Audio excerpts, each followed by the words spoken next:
En el siguiente video se les va a hacer una pequeña explicación sobre intervalos en ecuaciones, relaciones y funciones. Primero que todo, para entender los intervalos tenemos que entender las notaciones con las cuales vamos a trabajar. Cuando vemos estos círculos, cuando vemos los círculos estamos hablando de la gráfica de los reales. Cuando vemos un círculo vacío significa que ese número no se puede coger, mientras que si lo vemos relleno, ese número lo podemos tomar. Si vemos mayor que o menor que, ahí hablamos de una descripción de conjunto. Esta se entendía como x tales que x que pertenece a los reales tales que x es menor que 0,5. Entonces esto lo podemos entender que son todos los números menores a 0,5, pero no se puede coger el mismo 0,5. Mientras que si vemos que x tales que x que pertenecen a los reales mayor o igual que 0,5, entonces podemos entender que son todos los números contándolo mayores que 0,5. Mientras que en este no lo podemos coger, no lo podemos sumar. Cuando vemos los paréntesis o los corchetes, entendemos que es la notación del intervalo, que esto nos muestra que no podemos coger el número que queda acá o el número que queda acá, mientras que aquí sí los podemos coger ambos.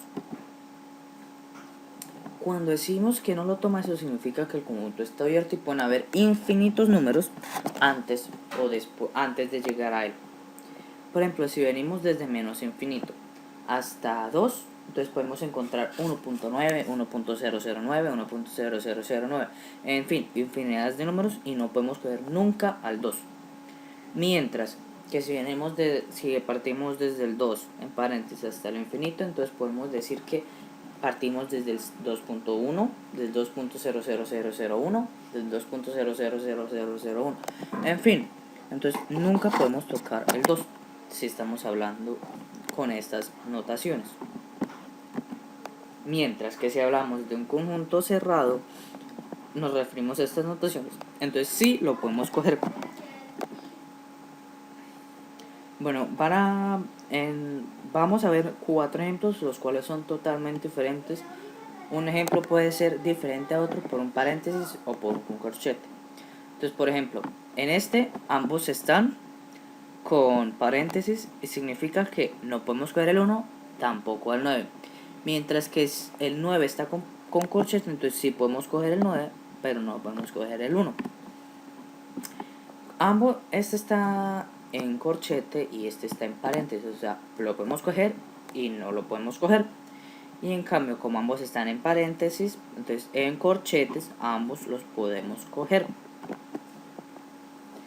Bueno, teniendo en cuenta esto, ya podemos comprender cómo damos la solución de una ecuación. Entonces, las soluciones son dadas gracias a paréntesis, paréntesis, corchete, corchete, paréntesis, corchete, corchete. Entonces, existen dos clases, las lineales y las cuadráticas, pues de las cuales les voy a explicar. Partiendo de las inecuaciones lineales es muy difícil decir, es diferente decir 3x más 5 equivale a 0 a 3x más 5 es menor que 0, ya que la solución, pero de todas formas se da una misma solución, pues se da un mismo procedimiento, pero se llega a la solución, o sea, lo solucionan de diferente manera. Mientras que en la ecuación es un número completo o un número tal cual, menos 5 tercios, acá en la inecuación van a ser todos los varones menores a 5 tercios. Bueno, perdonen, acá va menos infinito hasta 5 tercios. Bueno, con la cuadrática tenemos dos posibilidades de soluciones. Una posibilidad puede ser el método analítico y la otra el método gráfico, o más conocido o mayormente conocido como el cementerio. El método analítico, primero que todo factorizamos el ejemplo que nos fue dado, el ejercicio que nos fue dado. Luego, para pensar que un número va a ser menor que 0, tenemos que pensar que uno tiene que ser positivo mientras que el otro tiene que ser negativo, y entonces entendemos así la solución. que la solución, acá estos van a ser mayores que 0 y estos van a ser menores que 0 y los unimos. Esta v se entiende como una unión y va a ser el resultado va a ser menos 2,3, al igual que en el método cementerio, pero va a ser la misma solución por cualquiera de los dos métodos, por analítico o cementerio, pero en el cementerio tenemos que escoger un punto crítico, pero antes que todo tenemos que factorizar y con la solución que nos dio en los paréntesis la igualamos a 0 para hallar nuestro punto crítico. Entonces nos dirigimos a la recta de los reales luego y decimos que todos los números que están a la derecha de ese número van a ser positivos, mientras que los que están a la izquierda van a ser los negativos. Como buscamos los menores que 0, entonces tenemos que buscar, bueno, como les mostré, entonces acá van los positivos y aquí los negativos, negativos, positivos, y operamos. Más por menos da menos, menos por más da menos, perdón, y más por más da más. Entonces aquí ven la solución, y como deseamos los números que sean menores que, o sea, los negativos, como ven, la solución es menos 2,3. Entonces, al resolver una ecuación con valor absoluto se tiene en cuenta el mismo procedimiento, pero con las siguientes fórmulas que les voy a explicar en los tres casos diferentes. Si hablamos, en el primer caso hablamos que el valor absoluto de x es menor que a. Entonces x va a ser menor que a, menos a, y va a ser menor que a positivo, con que eso significa una intersección con a mayor que 0. Y en el segundo caso, el valor absoluto de x va a ser mayor, entonces va a ser, si, solo si, x es mayor o igual que a, unido con x es menor o igual que menos a. Y en el caso 3, ambos están en valor absoluto, pero x va a ser menor que a y ambos se elevan al cuadrado, teniendo en cuenta el signo del menor igual que o el menor que. Nota, esto es muy importante, tenemos que tener en cuenta a la hora de resolver esto. Dependiendo del caso, utilizamos estos datos, porque si no, si por ejemplo nos dan un caso 2 y utilizamos un caso 1, nos va a quedar totalmente mal el ejercicio. Bueno, ahora relaciones y funciones. Antes que todo, para entender una relación o una función, tenemos que entender las partes que componen a una relación o una función, que son las mismas.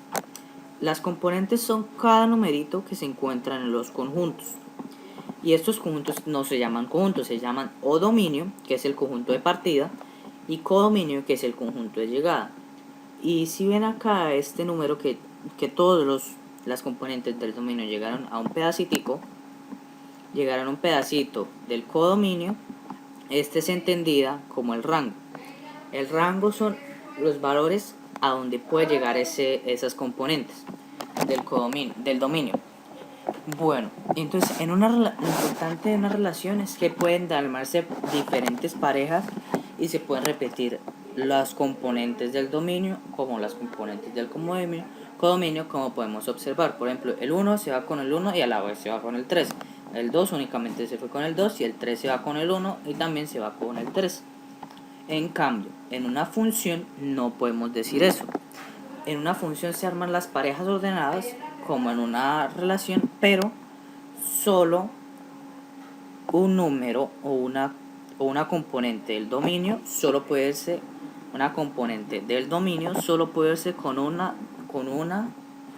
con las del rango. Solo puede ser una, no se puede repetir varias veces estas, porque si no ya se entendería como una relación. ¿Y cómo podemos encontrar si es una relación en una gráfica? La podemos hallar a partir de la prueba de la línea recta. Entonces, esta no es una función. Esta primera no es una función, ya que corta dos puntos. En cambio, esta segunda sí es una función, ya que solo acorta un punto. Pero aquí, ¿cómo encontramos el dominio o el rango? Siempre acordémonos que el dominio va a ser en el eje X. Por ejemplo, en este caso serían los reales. Y si hablamos del rango, van a ser el eje Y. Y en este caso va a ser desde aquí, desde este punto, el punto mínimo de la cresta, del mínimo de esta función hasta arriba. Por ejemplo, si este es menos 5, entonces va a ser corchete menos 5, coma, infinito, paréntesis, porque el infinito lo podemos tomar